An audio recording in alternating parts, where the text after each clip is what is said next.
बिस्मिल्लाहिर्रहमानिर्रहीम। अच्छा जी, हमारा डिस्क्रिप्टिव वर्ड्स का एक और सेशन। पहला लफ्ज़ है इंडोमिटेबल। तो अब मैं आदत एक पढ़नी चाहिए लफ्ज़ों के अंदर लफ्ज़ ढूंढने की। अब इसमें अंदर एक आ रहा है ना डोमिटेबल, तो फौरन ज़हन में एक चीज़ आती है डोमिनेट करना, आती है ना, डोमिनेट जैसे ना, तो जो उसको डोमिनेट ना किया जा सके, सिंपल डोमिनेट मैंने तस्खीर करना, जिसको आप डिफीट नहीं कर सकते, पक्का इरादा उसका, इंडोमिटेबल फॉर एग्जाम्पल फेथ। यह ठीक। थिसारस देखना हमने कहा था ना बड़ा जरूरी है। थिसारस लफ्ज भी किसी लफ्ज से ही आया होगा ना, हर लफ्ज की पीछे कोई story. Thesaurus comes from treasure, thesaurus treasure एक ही जैसा ना, थिसारस। ओके, ये क्या है? इंस्क्रूटेबल।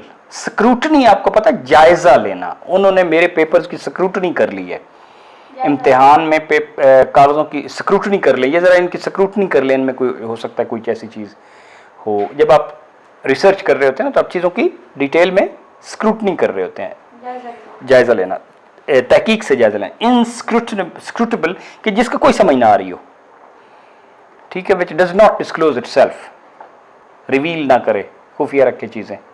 इंस्क्रूटेबल प्लान्स भी हो सकते हैं, वेज भी हो सकते हैं। ओके, रॉकस, तो ये तो आवाज से लोग तो रॉकस, ये शोर कर रहा हो। कैकोफनी होती, कैलीग्राफी सुना हुआ है? yes. अच्छी लिखाई, बुरी लिखाई हो ना तो उसको कहते हैं कैकोग्राफी, कैली एंड कैको। इसी तरह बुरी आवाज को कहते हैं कैकोफनी, कैकोग्राफी जिस तरह है कैकोफोनी, फोन मैंने आवाज, तो ये कैकोफनस वॉइस। एक होता है ना म्यूजिक, और एक होता है शोर शराबा है, उसको डिन कहते हैं, उस किस्म का शोर शराबा, कैकोफनस वॉइस। इनेट पैदाइशी, नेट मैंने नेचुरल कह लें, पैदाइशी, उसमें ये इनेट एबिलिटीज हैं। नेटल, प्री नेटल, पैदाइश से पहले बच्चे के, मिसाल के तौर पर ऐसे कोई मसला है तो आप कहते हैं जी उसके प्री नेटल कॉम्प्लिकेशंस हो जाती हैं। एंटीनेटल, पैदाइश से पहले, पैदाइश के बाद। तो नेट बने पैदा होने, इनेट पैदाइशी, क्योंकि जब बंदा बड़ा होता है तो दो तरीके से है ना, या उसके जीन से होता है, नेचर नर्चर इसको बोलते हैं, नेचर वर्सेस नर्चर। नर्चर के उसने ग्रूम किया कि नहीं। ओके, स्टोइक, ये किसी ग्रीक कैरेक्टर से आया है। आमतौर पे आप पढ़ेंगे स्टोइक इंडिफरेंस, अनइमोशनल, जिसको कोई दूसरों के जज्बात का एहसास ना हो, तो उसका रवैया बिल्कुल स्टोइक था, वो मूव ही नहीं हुआ। इमोशनल कहां से निकला? मोशन, यानी मैं अंदर से मूव हो गया हूं, ठीक है ना। तो किसी का उस तरह से एहसास ना होना, उसको इंडिफरेंस कहते हैं। क्या कहते हैं? इंडिफरेंस, कि उसे कोई फर्क नहीं पड़ा। आप ऐसे याद कर लें, indifferent, he was totally indifferent to what was happening at home. वो कोई उसको उस लाताल्लुकी का इज़हार करना, तो स्टोइक इंडिफरेंस अक्सर इस्तेमाल होता है। इंसिडियस, ये असल में इसका मतलब है सीडियस, मैंने बैठना, सेडेंटरी सीडियस, जो किसी की ताक में बैठा हो नुकसान पहुंचाने के लिए। होता है ना पुराने जमाने में, बंदा गुजरना है तो आप दुश्मन तो कहीं चुप के बैठा हुआ है तो गुजरेगा तो मैं उसको नुकसान पहुंचाऊंगा। इंसिडियस असल में वो है। अब जिस तरह भी इसका बना ले इनसाइड के, वो इनसाइड में घुसने की कोशिश कर रहा है, तो इंसिडियस असल में है who is in and sitting to make you some harm, ताक में बैठने वाला। इनविडियस भी एक लफ्ज होता है,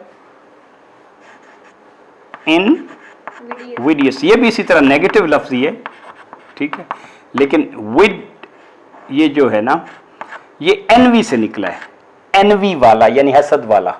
इनवी, तो वो लफ्ज जो दूसरे से मिला है तो फिर इन एनवी नहीं रहा। एनवी सुना हुआ ना, जेलसी टाइप। इंट्रेपिड, ये कावर्ड का उलट है। कावर्ड आपने पढ़ा था ना कल, कॉडल से निकला है, दुम दबा के भागने वाला। घोड़े की वो side, cranial, caudal, ventral, dorsal. तो इंट्रेपिड बने, सही मानों में आप जो बहादुर या दिलेर की करनी होती है ना, वो इंट्रेपिड है। करेजियस, ब्रेव, तो इंट्रेपिड अच्छा लफ्ज है ना। ओके, इनएप्ट, इन मैंने नहीं नेगेटिव में, एप्ट, एप्ट, एप्ट मैंने मुनासिब, इनएप्ट, जिसको मुनासिब काम ना आता हो, यानी not skillful, naive, clumsy, awkward, ठीक है ना, ये कुचज्जा जिसको आप कह लें पंजाबी में। लेथार्जिक, स्लो, डल, जो एक्टिव ना हो, इनएक्टिव, इनर्शिया हो जिसमें। सेगेशियस, सेगेशियस सेगा वाइज से निकला है। His remarks were very sagacious. His analysis was sagacious. Nebula सुना हुआ सितारों का जो नेबुला होते हैं? Yes, सुना हुआ। उसकी आप शक्ल देखें तो it looks like a cloud, mist, fog जैसे होती है। तो नेबुलस माने मिस्टी, क्लाउडी, नॉट क्लियर, वेग, एम्बिगुअस, अनक्लियर। ओके। पुसिलैनिमस, मैंने वैसे जो मुझे पुराने जमाने में याद है ना, तो होता है ना, हम कहते हैं कैट को पुसी कैट, स्मॉल कैट, लेकिन असल में ये है स्मॉल। एनिमस का लफ्ज माइंड के लिए यूज होता है। जैसे आपने पता मैग्नानिमस, बड़े माइंड वाला, बड़े दिल वाला, यानी बहुत सखी, इज वेरी मैग्नानिमस, वो आपको कुछ नहीं कहेगा। अल्लाह के बारे में कहते हैं अल्लाह इज मैग्निफिशेंट, मैग्नानिमस, ठीक है ना। मैग्नानिमस मैंने बड़े जर्फ वाला, तो पुसिलैनिमस छोटे जर्फ वाला, मीन, नहीं समझे, हैविंग स्मॉल माइंड। सीनाइल, ये बूढ़ों के लिए है, जिस तरह सिनिलिटी, ओल्ड एज, ये सिनिलिटी के प्रॉब्लम्स हैं। उसको अर्थराइटिस हो गया बिकॉज ऑफ सिनिलिटी, ओल्ड एज की वजह से ही इज नॉट। मियोपिक, आंखों की जो होती है ना आपको नैरो, करीब की चीज ना, दूर की चीज ना नजर आना, मेरे मियोपिक मैंने तंग नजरी। मियोपिया वैसे आंखों की बीमारी भी है, लेकिन मियोपिक ये वो बड़ा मियोपिक है यार, वो चीज को दूर का नहीं सोचता, तंग नजरी। ऑप्टिक से निकला ना ओप, ऑप्टिक तो आपको पता है ना, ऑप्टिशियन, एनको वाला, वहीं से मियोपिक। सिडेंट्री, बैठने वाली, इंसिडियस भी ये था ना, जैसे बैठना, सेड, सेड, बैठना। सिडेंट्री, यार उसकी जो रूटीन है वो बड़ी सिडेंट्री है, मतलब काफी सारा काम से बैठ के करना पड़ता है।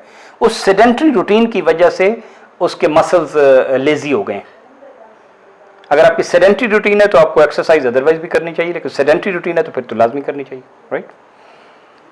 ऑकल्ट, ऑकल्ट मैंने नॉट क्लियर, यानी हिडन, यानी कि ये उसका ऑकल्ट सा रिलीजन है या फेथ है जिसमें चीज़ें अनक्लियर हैं और वो छुपी हुई हैं, और ठीक है ना, नॉट वेरी वेल डिफाइंड। और ऑमिनस, ऑमिनस होता है वेरी वेरी हार्मफुल, जो थ्रेटनिंग टाइप का। ओमन आपने जब सुना, ओमन मसलन ये जो चीज है ये इसका अच्छा शगुन है और बुरा शगुन है। It omens good, it augurs well, auger भी होता है AUGUR, कि ये कि अच्छे दिनों की निशानी है, ऑगर्स गुड। ओमन तो बैड ओमन, बदशगुनी, यानी कि पैदा करना, यार कि something wrong is going to happen, तो ये ओमिनस उससे निकला है, अ बैड ओमन से। और कौन सा रह गया? प्रोलिफिक, प्रोलिफिक मैंने होता है वेरी वेरी प्रोडक्टिव, बहुत ही अच्छा, बस वो बहुत ही प्रोलिफिक राइटर है, ठीक है, बहुत ही अच्छा लिखता है, फ्लो से भी और प्रोडक्टिव भी। His talk was very prolific. Ostentatious, show मारने वाला। आप इसके उलट क्या कह सकते हैं ऑस्टेंटेशियस के, जो बिल्कुल नेचुरल नेचुरल रहता हो? आपने के लफ्ज पिछले दिनों आया था, डाउन टू अर्थ जो बंदा रहता है उसको डाउन टू अर्थ भी वैसे कहते हैं, डाउन टू अर्थ भी वर्ड है, usually down to earth means कि बिल्कुल सादा तरीके से रहता है। तो ऑस्टेंटेशियस जो शो शा का ज्यादा। वर्डेंट, ये स्पेशल सा लफ्ज है, अब इसके इक्विवेलेंट आपको कोई याद करने का, लेकिन ये इसका मतलब है ग्रीन। हम ग्रीन कश्मीर की वैलीज में से गए, the Kashmir valleys were verdant and beautiful. Verdant means green. सो आप जिस तरह भी इसका वेजिटेबल से कोई एनालॉजीज हैं, verdant is relating to V for vegetable. कोई लय तो नहीं किया हमारा? नो। ओके, अशहदु अल्ला इलाहा इल्ला अंता व अस्तगफिरुक।